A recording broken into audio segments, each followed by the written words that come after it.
বর্তমান তথ্য প্রযুক্তি ও উদ্ভাবনের যুগে বাংলাদেশের অর্থনৈতিক উন্নয়নের পথ আসলে কি হওয়া উচিত?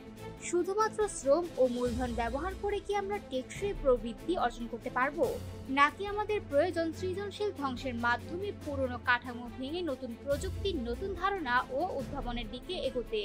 2025 সালে অর্থনীতিতে নোবেল পুরস্কার প্রমাণ করেছে যে উদ্ভাবন নির্ভর অর্থনৈতিক প্রবৃদ্ধি এবং সৃজনশীল ধ্বংস আজকের বিশ্বে অপরিহার্য।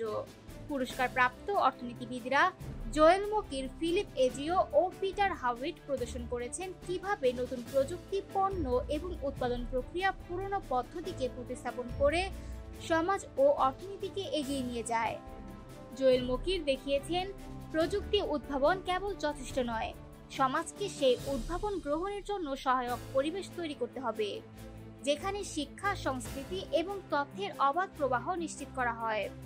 ইউরোপীয় শিল্প বিপ্লবের উদাহরণ দেখায় কিভাবে মুক্ত চিন্তা, জ্ঞান বিনিময় এবং বাজার চাহিদার প্রতি মনোযোগ প্রযুক্তিকে দ্রুত ছড়িয়ে দিতে সাহায্য করেছে। ফিলিপ এজিও ও পিটার হাউইট ক্রিয়েটিভ ডিস্ট্রাকশনের গাণিতিক মডেল প্রণয়ন করেছেন। তাদের মডেল অনুযায়ী নতুন উদ্ভাবন আগের প্রযুক্তি ও পণ্যকে প্রায়শই অচল করে।